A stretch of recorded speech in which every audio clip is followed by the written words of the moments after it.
ऐसा लगता है कि तुम पढ़ा रहे इसलिए मैं शूटिंग करने के लिए कर रहे हैं, वो भी नेशनल जियोग्राफिक। लास्ट डे आप लोगों ने सदिश और अदिश के बारे में पढ़ा था कि वेक्टर और स्केलर क्वांटिटीज क्या होती है। इसके बाद हमने डिफाइन किया था वेक्टर का ग्राफिकल रिप्रेजेंटेशन। कोई भी वेक्टर क्वांटिटी या सदिश राशि है तो उसे ज्योमेट्रिकल ज्यामितीय रूप से कैसे निरूपित करते हैं। एक सरल रेखा लेते हैं, उसका एक सिरा जो होता है उसे निश्चित कर देते हैं, जिसे हम अपने वेक्टर या सदिश का प्रारंभिक बिंदु कहते हैं, इनिशियल पॉइंट, और दूसरे साइड में एक एरो बना देते हैं, उसे हम बोलते हैं अंतिम बिंदु। ठीक है, terminal point of the vector. तो रेखाखंड की जो लंबाई होगी वो सदिश का परिमाण बताएगा, और रेखाखंड पर जो दिशा दिखाई गई है प्रारंभिक बिंदु से अंतिम बिंदु की ओर, वो आपको सदिश की दिशा बताएगा। ठीक है, ये टॉपिक हमने यहाँ तक किया हुआ। इसके बाद हमने बताया था आपको सदिश के मापांक के बारे में कि किसी भी सदिश का मापांक या परिमाण क्या होता है। किसी भी सदिश को अगर हम लिखते हैं वेक्टर ए के रूप में ऊपर एरो बना करके, तो उसके परिमाण का मतलब होता है उसका मापांक, मॉड्यूलस, और मॉड्यूलस को लिखा जाता है मॉड ऑफ वेक्टर ए, ये लिखा हुआ। ठीक है, परिमाण या मापांक को बोलते हैं मॉड्यूलस ऑफ वेक्टर ए। इसे दो वर्टिकल बार्स के बीच में दिखाते हैं। आप या तो ऐसे लिखिए, या तो वेक्टर लिखा हुआ है, वेक्टर के ये वेक्टर के ऊपर का एरो हटा दीजिए, ये उसके मापांक को प्रदर्शित करेगा, उसके परिमाण के बारे में बताएगा। ठीक है, वेक्टर के मैग्नीट्यूड के बाद हमने आपको बताया था टाइप्स ऑफ वेक्टर, कि वेक्टर के प्रकार कितने हैं। उसमें से कुछ नाम इस तरह से थे: यूनिट वेक्टर, एकक सदिश, जीरो वेक्टर, शून्य सदिश, ध्रुवी सदिश, पोलर वेक्टर। ध्रुवी सदिश क्या होते हैं? ऐसे सदिश जिनके पास कोई निश्चित प्रारंभिक बिंदु या निश्चित मूल बिंदु होता है, उन्हें हम ध्रुवी सदिश कहते हैं। ठीक है, ऐसे सदिश जिनके पास निश्चित प्रारंभिक बिंदु होता है, उन्हें ध्रुवी सदिश कहते हैं। A vector having fixed initial point or origin point is called a polar vector। ठीक है, ये लिखवाया गया। इसके बाद एकक सदिश को जानते हैं, ऐसा सदिश जिसका परिमाण एक हो और किसी दिए हुए सदिश की दिशा में हो। ठीक है, एकक सदिश जिसका परिमाण एक हो, मैग्नीट्यूड 1 हो, और किसी दिए हुए सदिश की दिशा में हो, तो उसे दिए हुए सदिश की दिशा में एकक सदिश कहते हैं। यूनिट वेक्टर को आपको ऐसे दिखाया गया था, वेक्टर ए के डायरेक्शन में यूनिट वेक्टर लिखेंगे ए कैप। ये पढ़ने का तरीका है। A cap is equal to vector A upon modulus of vector A, यानी सदिश और उसके मापांक का जो अनुपात है वो उस सदिश की दिशा में यूनिट वेक्टर या एकक सदिश के बारे में बताता है। तो इस तरह से हम वेक्टर को भी लिख सकते हैं, vector A is equal to vector A का मापांक और जुड़े उस दिशा में एकक सदिश। मापांक उसका परिमाण बता देगा और यूनिट वेक्टर एकक सदिश उसके लिए दिशा बता देगा। ठीक है, दोनों मिल जाएंगे। जीरो वेक्टर था एक ऐसा सदिश जिसका परिमाण शून्य हो और दिशा अनिश्चित। जब हम किसी सदिश को दिखाते हैं, जैसे यहाँ पे लिखा हुआ है, किसी भी सदिश को अगर हम लिखते हैं इस तरह से वेक्टर ए बी, तो इसका प्रारंभिक बिंदु अलग है और अंतिम बिंदु अलग है। लेकिन एक ऐसा सदिश जिसका प्रारंभिक बिंदु और अंतिम बिंदु एक ही बिंदु बन जाए, ऐसे प्रारंभिक बिंदु और अंतिम बिंदु एक दूसरे के संपाती हो जाए, तो इसको बोलते हैं शून्य सदिश, क्योंकि तब इसका परिमाण जो होगा शून्य हो जाएगा। रेखा की लंबाई शून्य हो गई तो परिमाण शून्य हो गया, और क्योंकि एक ही बिंदु पर है तो आप कोई दिशा भी नहीं दिखा सकते। ठीक है, इसलिए इसको बोलते हैं शून्य सदिश।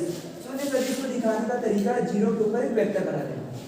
जब भी हम दो वेक्टर्स को जोड़ेंगे, घटाएंगे, तो उनका जो परिणाम अगर जीरो होता है तो उनको जीरो नहीं लिख करके लिखते हैं जीरो वेक्टर। इसे इंग्लिश में जीरो या नल वेक्टर दोनों नामों से बुलाते हैं, हिंदी में कहते हैं शून्य सदिश। ठीक है, इसके बाद आपको सदिशों के कुछ स्पेशल टाइप्स बताए गए थे। जैसे एक वर्ड आया था स्थिति सदिश। स्थिति सदिश को इंग्लिश में बोलते हैं position vector. As position vector define किया गया था, त्रिविमीय आकाश में किसी भी बिंदु की मूल बिंदु के सापेक्ष स्थिति बताने वाले सदिश को उस दिए हुए बिंदु का स्थिति सदिश कहते हैं। एग्जांपल इधर लिखिएगा, ये स्थिति ऐसे दिखा दी है, हम यहाँ पे आपको दिखा देते हैं।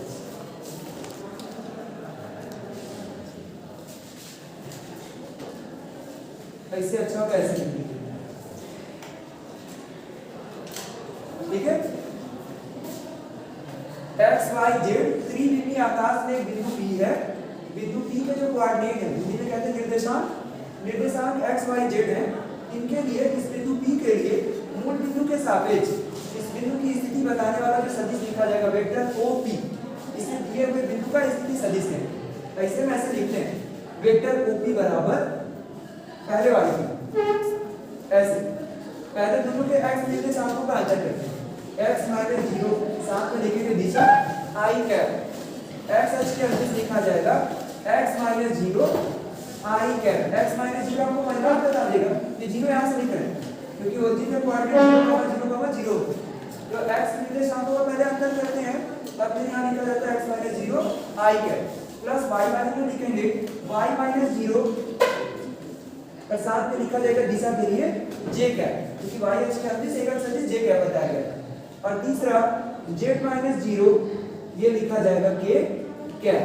तो अगर त्रिविमीय आकाश में कोई बिंदु P है जिसके निर्देशांक लिखे गए हैं x y z, तो मूल बिंदु के सापेक्ष उसकी स्थिति बताने वाला स्थिति सदिश वेक्टर OP लिखा जाएगा x I cap plus y j cap और प्लस z k कैप, जहां x y z उस बिंदु के x अक्ष y अक्ष z अक्ष के सापेक्ष उसके निर्देशांक है और जो I j k कैप आपने लिखे हैं वो x y और z एक्सिस की दिशा में एकक सदिश है।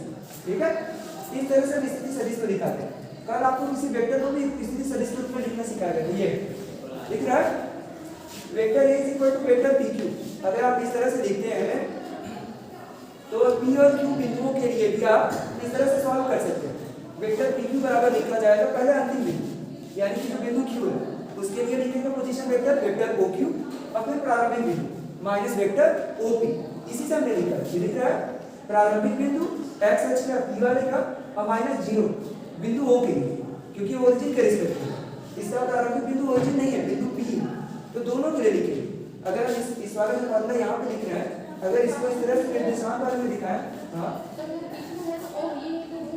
दिखा रहे हैं, इसलिए तो कह रहे हैं इसमें देखिए ज़्यादा अच्छा है, कंफ्यूजन ही नहीं रहेगा। अगर हम इस तरह से 3 डायमेंशनल स्पेस में x y और नीचे लिखते हैं z, यहाँ पे ओरिजिन बनाते हैं 0,0,0 3 डायमेंशनल। तो यहाँ पर मान लीजिए कि कोई एक बिंदु P है ऐसे और यहाँ पर दूसरा बिंदु है Q। P से Q की डायरेक्शन में वेक्टर लिखा हुआ है। ठीक है, P के कोऑर्डिनेट लिख दीजिए x1 y1 और z1 पहला हो गया। Q के कोऑर्डिनेट लिख दीजिए x2 y2 और z2 इस तरह से। तो यहाँ पर वेक्टर PQ लिखा जाएगा इस तरह से, वेक्टर PQ बराबर आपने फॉर्मूला का लिखा था पहले अंतिम वाले का लिखा OQ माइनस प्रारंभिक वाले का वेक्टर OP इस तरह से लिखते हैं। ठीक है, तो पहले प्रारंभिक वाले कैसे लिखेंगे, अभी भी लिखा था ना, अगर बिंदु P है तो लिखते हैं x I cap plus y j cap plus z k cap, तो वैसे इधर भी लिखेंगे। OQ वाले में क्या लिखेंगे, ये आएगा x2 I कैप क्योंकि इसका कोऑर्डिनेट x2 y2 z2 लिखे plus y2 j cap plus आ जाइए z2 k कैप, इस तरह से लिखा जाएगा। माइनस पहले वाले के वेक्टर OP के लिए ये लिखा जाएगा minus x1 I cap plus y1 j cap plus z1 k cap, ये करेक्ट है। इस तरह से लिखा जाएगा। पहले वाले में हमने OQ के लिए लिखा x2i y2j और z2k कैप, फिर दूसरे वाले में लिखा x1i cap plus y1j cap plus z1k cap, बीच में माइनस है, सब्ट्रैक्ट करना था, तो माइनस वाले के कारण इसको सब्ट्रैक्ट कर देंगे, i वाले एक साथ लिख रहे हैं x2 minus x1 i cap, जैसे ये लिख रहे हैं सेम वैसे लिख रहे हैं। ये यहाँ ऊपर कर देते हैं, तब वेक्टर PQ आप लिख पाएंगे x2 minus x1 i cap plus y2 minus y1 j cap plus z2 minus z1 k cap. ये पोजीशन वेक्टर लिखने का फायदा है। ठीक है, तो अगर आपको दो बिंदुओं की स्थिति पता है, उनके निर्देशांक पता है, तो उन बिंदुओं से होकर के जाने वाले सदिश के बारे में भी आप बता सकते हैं कि वो सदिश त्रिविमीय आकाश में या 3 डायमेंशनल स्पेस में कैसे लिखा जाएगा। ठीक है, तो किसी भी पॉइंट का अगर पोजीशन पता है तो उसके लिए पोजीशन वेक्टर हम दिखा सकते हैं। हो गया, ये कोई भी पॉइंट P है जिसके निर्देशांक या उसकी स्थिति लिखी x y z, तो हम उसके लिए स्थिति सदिश लिख सकते हैं वेक्टर OP बराबर x I cap plus y j cap plus z k cap. स्थिति सदिश समझ में आया? आगे बढ़े। कल जिसमें आपको कंफ्यूजन हुआ होगा वो समांतर वाला में हुआ होगा। नंबर 1 पर आपको बताया गया था समांतर सदिश। कोई भी दो सदिश जो एक दूसरे के समांतर हो उन्हें हम समांतर सदिश कहते हैं। समांतर सदिशों का परिमाण बराबर होना जरूरी नहीं होता और ना ही उनकी दिशा एक होनी जरूरी होती है। समांतर मतलब एक दूसरे के पैरेलल, एक दूसरे से सम एक बराबर दूरी पर है। यहाँ पे कोई दिख रहा है जो था मिटा दिया है। देखिए हम एक एक करके वर्ड्स इसमें ऐड कर रहे हैं। एक वेक्टर है वेक्टर ए और दूसरा वाला है वेक्टर बी। दोनों एक दूसरे के समांतर है, यानी कहीं भी दो बिंदुओं के बीच की दूरी चेक करेंगे अंतर हमेशा बराबर है। तो ये दोनों समांतर है, ये दूसरा वाला भी समांतर का ही जोड़ा है। ऐसे अगर इसको वेक्टर ए लिखे और इस वाले को वेक्टर बी, ये दोनों भी समांतर है। ठीक है, दो वेक्टर्स या दो सदिश जो एक दूसरे के समांतर हो उन्हें समांतर सदिश कहते हैं, पहले में भी दूसरे में।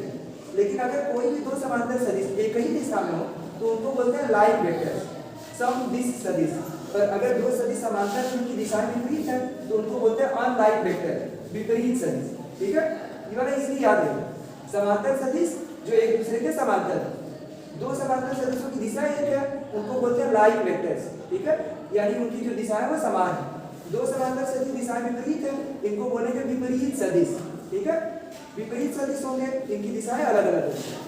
जो समदिश सदिश होते हैं लाइक वेक्टर्स होते हैं, इनका एक दूसरा फॉर्म भी आप बना सकते हैं अगर इनके समापांक बराबर होते हैं। दो सदिश एक दूसरे के समांतर है, समांतर सदिश, दिशाएं समान हो गई, समदिश सदिश या लाइक वेक्टर्स हो गए, इनके परिमाण भी बराबर कर दीजिए ऐसे।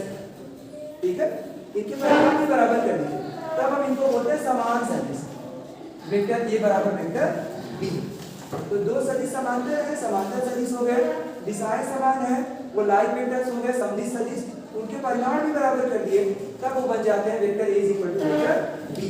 दो सदिशों के समान होने की एक आवश्यक कंडीशन है कि उन्हें दो डिफरेंट पोलर वेक्टर होना चाहिए, दो अलग अलग ध्रुवीय सदिश होने चाहिए। अलग ध्रुवीय सदिश होने का मतलब उनके जो प्रारंभिक बिंदु है, क्योंकि ध्रुवीय सदिश की परिभाषा थी ना, जिस सदिश के पास एक निश्चित प्रारंभिक बिंदु है, तो अगर इनके प्रारंभिक बिंदु एक ही हो जाए, यानी ये वाला पॉइंट और ये वाला पॉइंट दोनों एक ही हो जाए, तब तो एक के ऊपर एक बना दिए जाएंगे। लंबाइयां पहले से बराबर है, दिशा एक ही है और एक दूसरे के समांतर थे ही, तब तो एक ही सदिश बन जाएगा। इसलिए इनके प्रारंभिक बिंदु अलग अलग होने जरूरी है। तो दो सदिश एक दूसरे के समान होंगे अगर वो दो अलग अलग ध्रुवीय सदिश हो या उनके प्रारंभिक बिंदु अलग अलग हो। ठीक है, इसमें तीन टाइप मैंने एक बार बताया। समांतर सदिश जब एक दूसरे के समांतर हो, समांतर सदिशों की दिशा एक हो जाए, लाइक वेक्टर, समदिश सदिश, समान दिशा वाले। समदिश सदिशों के मैग्नीट्यूड बराबर हो जाए, modulus of vector A equal to modulus of vector B, मापांक बराबर हो जाए, तो इसी को बोलते हैं vector A equal to vector B. दूसरा वाला, दो सदिश एक दूसरे के समांतर है, समांतर सदिश पैरेलल वेक्टर्स हो गए, दिशाएं विपरीत है, इनको बोलते हैं अनलाइक वेक्टर्स। ठीक है, ये हो गए अनलाइक वेक्टर्स, इनको अपोजिट वेक्टर्स भी कहते हैं।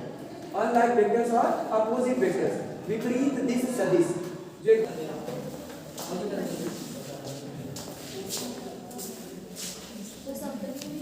हाँ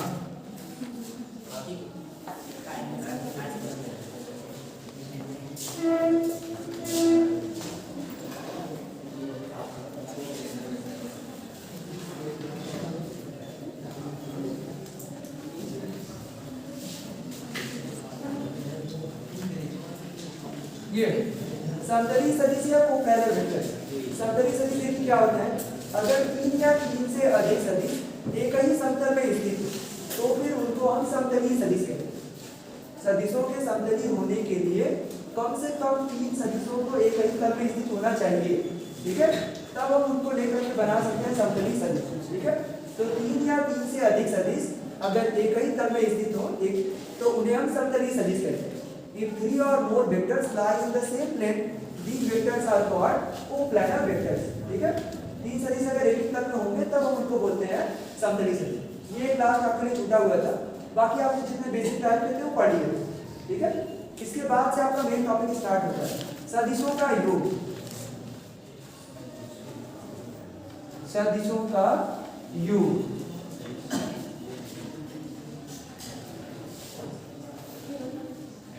हिंदी में, सॉरी इंग्लिश में लिखते हैं एडिशन ऑफ वेक्टर्स।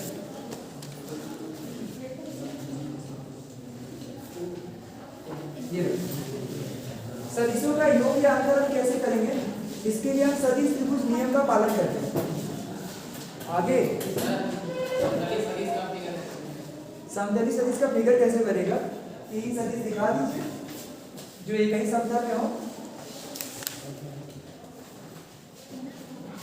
आप ऐसे दिखाइए, ऐसे दिखाइए, कोई फर्क नहीं पड़ता। जितने भी मैंने आपको दिए हैं कलेक्शन बनाना है, दिख रहा है, ये सभी एक ही तल बोर्ड के प्लेन में बनाए थे, ठीक है, तीनों बोर्ड के प्लेन में बनाए गए। ये तीन सदिश क्योंकि एक ही समतल में स्थित है, चाहे वो अलग अलग डायरेक्शन वाले हों, एक दूसरे के समांतर हो, समदिश भी हो चाहे विपरीत दिश हो, उससे फर्क नहीं पड़ता। तीनों सदिश अगर एक ही समतल में है तब हम उनको बोलते हैं समदिश, समतलीय सदिश। बाहर निकल के और समतल ये ऐसा ये वाला एक एक्सिस इधर की तरफ, एक इधर की तरफ, एक इधर की तरफ, तीन है, लेकिन तीनों एक समतल में स्थित नहीं मिलेंगे आपको, तीनों एक समतल में नहीं मिलेंगे। एक बार में दो को आप ले सकते हैं, ऐसे एक प्लेन में दो आएंगे, इधर वाला लोग तो एक प्लेन में दो आएंगे, पीछे वाले में एक प्लेन में दो आएंगे, तीसरा वाला मिस छूट जाएगा, तो ये और समतलीय है, ठीक है। नॉट कोप्लानर वेक्टर्स क्या बोल सकते हैं, समान सदिश होने के लिए दो सदिशों को समांतर होना चाहिए, परिमाण बराबर होना चाहिए और दिशा एक होनी चाहिए और प्लस उनके जो प्राथमिक बिंदु अलग अलग होने चाहिए। मैंने ऐसे कंडीशन तो बताई नहीं, इनके पास तो ऑप्शन है ना, ठीक है, वो एक ही बिंदु से प्रारंभ हो सकते हैं, ऐसे एक ही बिंदु से प्रारंभ होने वाले भी आ सकते हैं इसमें समतलीय, तो समान कैसे कहेंगे, और प्लस उनकी डायरेक्शन अलग अलग भी हो सकती है, तब भी समान नहीं कह सकते। समान सदिश इसमें आ सकते हैं, इसके अंदर आएंगे सबसेट के रूप में, ठीक है, लेकिन एग्जैक्ट एग्जांपल में नहीं दे सकते। समतलीय होने के लिए न्यूनतम तीन सदिश लिए जाते हैं, और अगर वो तीनों सदिश एक ही तब तो एक ही प्लेन में स्थित हो तब हम उनको बोलते हैं प्लानर, सॉरी कोप्लानर या समतलीय सदिश, ठीक है। एक समतल में स्थित होने वाले पाए जाने वाले सदिश, दो को लेकर के क्यों नहीं बताते कि केवल दो हो तो समतलीय सदिश हो जाए, दो वाले हमेशा होते हैं, दो को लेकर चलेंगे ना तो हमेशा मिल जाएगा, तीन भी होंगे, कहाँ तीन वाले हमेशा नहीं होंगे, तीन वाले दो वाले की आप सम बना सकते हैं, जैसे एक ये वाला बता रहे थे ना, इन दोनों की आप बना सकते हैं। अगर इस एक्सिस पे थोड़ा सा टेढ़ा करेंगे तो समतल भी उसी के अकॉर्डिंग टेढ़ा कर देंगे, क्योंकि दो ही है इसलिए एडजस्ट कर सकते हैं। लेकिन अगर तीन हो गए तो तीसरे वाले को इन्हीं दोनों के प्लेन के बीच में से लाई करना पड़ेगा, उसके बाद तीसरा कोई नया ऑप्शन नहीं बचेगा, ठीक है। इसलिए समतलीय सदिश बताने के लिए कम से कम तीन लेके चलते। चले आगे सदिशों के योग पर। सदिशों के योग के आपको दो नियम सीखने हैं, हम यहाँ पहला नंबर नियम आपको बता रहे हैं। सदिशों के योग का जो पहला स्टेटमेंट है वह है सदिश त्रिभुज नियम।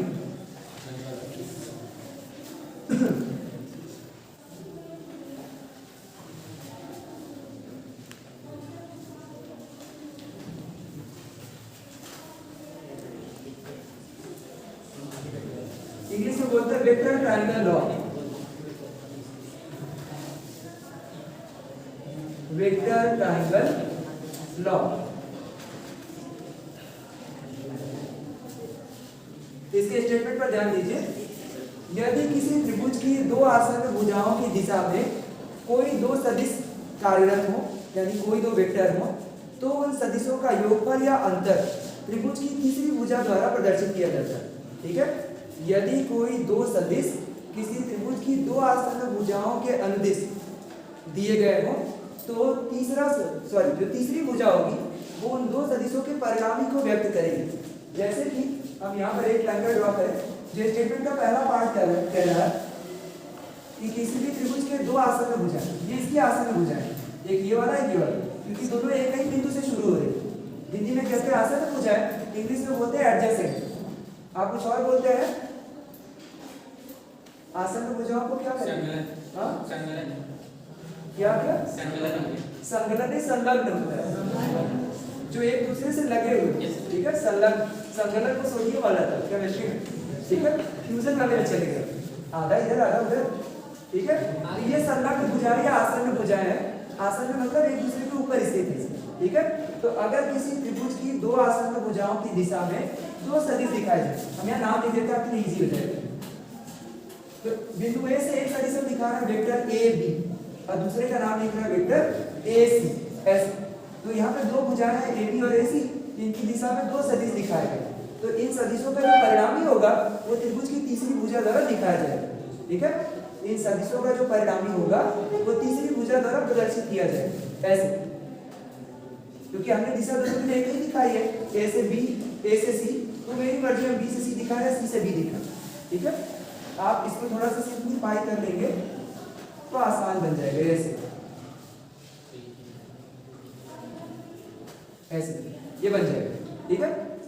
अगर आपने बिंदु बी से दिखाया हुआ यहाँ पे बी ए और यहाँ पर दिखाया हुआ बी सी, तो जो दोनों का सम होगा वो लिखा जाएगा ए सी के रूप में, ठीक है। वो एक्चुअल पहले वाले जैसे बना जैसे हमने मिटाया था थोड़ी देर पहले, कुछ नया नहीं बना है। तो यहाँ पर जो आसन्न भुजाएं हैं वो लिखी गई है ए बी और बी सी, और जो आपको परिणाम में दिखा गया है ये बनाया गया है ए सी। ये एरो दिख रहा है, ठीक है। तो यहाँ पर जो नियम है सदिश त्रिभुज नियम है, यदि कोई दो सदिश या दो वेक्टर किसी त्रिभुज की दो आसन्न भुजाओं द्वारा व्यक्त किए जाएं, तो उन सदिशों का परिणामी योग हो चाहे अंतर, उन सदिशों का परिणामी त्रिभुज की तीसरी भुजा द्वारा व्यक्त किया जाएगा, ठीक है। स्टेटमेंट इसका लिख लीजिए, हाँ स्टेटमेंट लिख लीजिए। इसके बाद आगे स्टेटमेंट लिखिए, आपके एग्जाम में इसका सिर्फ स्टेटमेंट ही आएगा, कोई प्रूफ ही नहीं पड़ेगा। देखिए हिंदी वाला, यदि दो सदिश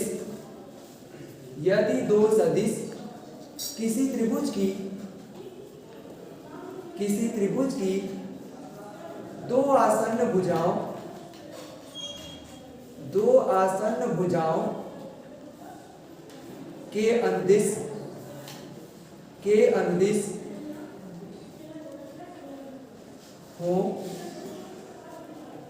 दो भुजाओं के आसन्न भुजाओं के अनुदिश हो, ब्रैकेट में लिख लीजिए, व्यक्त किए जाते हो,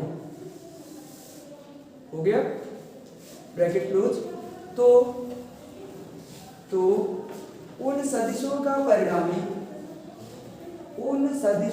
परिणामी त्रिभुज की तीसरी भुजा द्वारा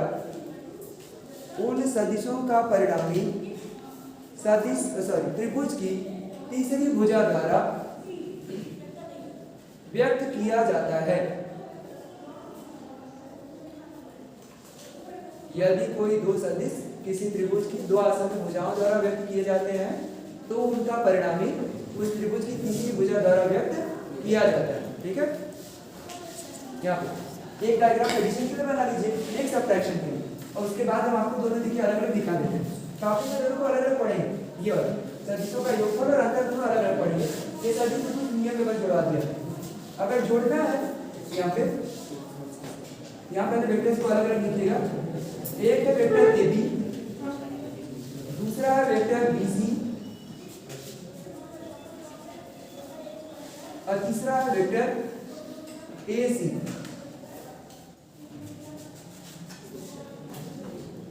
इस तरह से, ठीक है। हमने पढ़ा था कि जब भी किसी सदिश को ज्यामितीय रूप से निरूपित करते हैं, ठीक है, जब भी हम उसे ज्योमेट्रिकली रिप्रेजेंट करते हैं, तो उस सदिश के समांतर उसके जैसा दूसरा सदिश बनाया जा सकता है, ठीक है। तो इन सदिशों को इतना दूर रहेंगे तो हम जोड़ नहीं पाएंगे, इसलिए इनके समांतर दूसरे सदिश बनाएंगे। जैसे हमें जोड़ना है ए बी और बी सी को, तो बी सी के समांतर यहाँ पर दूसरा सदिश बना देंगे, ऐसे ये बनेगा। जो बी सी वहां सामने लिखा हुआ था उसके समांतर उसके समान लंबाई वाला हमने दूसरा सदिश बना दिया, ठीक है। उसे आप द्विविमीय आकाश में कहीं भी इसके समांतर विस्थापित कर सकते हैं। ये बन गया, ये बना दिया हमने यहाँ पर बी सी। इसके बाद जो तीसरा वाला दिख रहा है इसके समांतर से थोड़ा सा टेढ़ा दिखेगा, हम इसी को मिटा देंगे। बोर्ड होने का एक फायदा है, ऐसे चोरी करने का अच्छा ऑप्शन। ये अगर दो भुजाएं हमने लगाया हुआ है, दो सदिश थे ए बी और बी सी, ये त्रिभुज के दो आसन्न भुजाओं के अनुदिश दिखाए गए, एक ए बी और दूसरा बी सी। जो तीसरा वाला जो इनका परिणामी होगा वो तीसरी भुजा के अनुदिश दिखा जाएगा, ऐसे।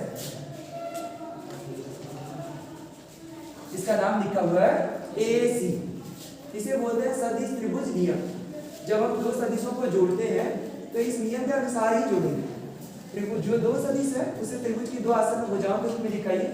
ये दो आसन्न भुजाएं ए बी और बी सी, देखिए उनकी डायरेक्शन में हमने चेंज नहीं की। ए से शुरू किया, बी की ओर पहला वाला, फिर बी से जोड़कर आया दूसरा वाला, और जो इनका परिणामी है वो पहले वाले के प्रारंभिक बिंदु और दूसरे वाले के अंतिम बिंदु वो जोड़ने वाला सदिश है, वेक्टर ए सी। तो ए सी को कहेंगे ए बी और बी सी सदिशों का परिणामी या उनका योगफल। आप इसे शब्दों में ऐसे लिख सकते हैं, तो vector A B plus vector B C is equal to, इसका नाम क्या है, वेक्टर ए सी। दो सदिशों को हमने जोड़ा और उससे आपको तीसरा सदिश मिल गया। अगर ये देखने में आपको अलग लग रहा है तो आप इसकी जगह पर स्थिति सदिश का अगर आइडिया लगाएं तो बड़ा इजी हो जाएगा। स्थिति सदिश वाले के अनुसार हम इसको लिख पाएंगे vector OB minus vector OA, दिख रहा है, vector OB minus vector OA। दूसरे वाले को लिखेंगे vector OC minus vector OB। यहाँ पहले वेक्टर OB आया था, यहाँ पे माइनस वेक्टर OB आया, दोनों कैंसिल हो जाएंगे, बचेगा क्या माइनस वेक्टर OA और प्लस वेक्टर OC, यानी vector OC minus vector OA। जब उसका रिवर्स वो लिखा हो वेक्टर AC, समझ में आ रहा है? यस सर करते तुम्हें, लेकिन चेहरे पर दिखता नहीं, देखे बस नहीं दिखाई देता है। आपको स्थिति सदिश के रूप में समझा के कितनी इजी हो जाता है। लिखा है AB plus BC is equal to vector AC। स्थिति सदिश के रूप में कैसे लिखेंगे, मूल बिंदु के सापेक्ष जब इसको लिखेंगे तो पहले अंतिम बिंदु का लिखते हैं वेक्टर OB माइनस फिर प्रारंभिक बिंदु, ये लिखा जाता है माइनस वेक्टर OA, ये समझ छोड़, प्लस इसके लिए लिखेंगे पहले अंतिम बिंदु का वेक्टर OC फिर प्रारंभिक बिंदु minus vector OB is equal to, ये वाला इसमें प्रूव करने के लिए छोड़ दीजिए, यहाँ पे वेक्टर OB प्लस और वेक्टर OB माइनस ये कैंसिल हो जाएंगे, जीरो वेक्टर बनेगा और यहाँ लिखा जाएगा वेक्टर OC प्लस है, इसे पहले लिखिए, और फिर वेक्टर OA माइनस है, इसे बाद में लिखिए। ऐसा हम तब लिखते हैं जब C अंतिम बिंदु हो और A प्रारंभिक बिंदु, इसी को लिख दीजिए, ये लिखा जाएगा वेक्टर AC ऐसा। तो सदिश त्रिभुज नियम की सहायता से हम दो त्रिभुजों को जोड़ सकते हैं, दो सदिशों को जोड़ सकते हैं, ठीक है। दो सदिशों को त्रिभुज नियम से जोड़ने के लिए पहले हम उनको एक सदिश को लेते हैं, जहां पर पहले वाले सदिश का अंतिम बिंदु होगा वहां पे दूसरे सदिश का प्रारंभिक बिंदु लेते हैं, और इसके बाद जो परिणामी है पहले वाले सदिश के प्रारंभिक बिंदु से शुरू होता है और दूसरे वाले सदिश के अंतिम बिंदु पर जाकर के समाप्त हो जाता है, ठीक है। स्टेटमेंट लिखवाया गया है, यदि कोई दो सदिश किसी त्रिभुज की दो आसन्न भुजाओं के अदिश हों या दो भुजाओं द्वारा व्यक्त किए जाते हो तो उन दो सदिशों का योगफल या परिणामी त्रिभुज की तीसरी भुजा द्वारा व्यक्त किया जाए, ठीक है। इसे नोट कर लीजिए, नेक्स्ट इसके आगे आप पैरेललोग्राम लॉ से स्टार्ट करें।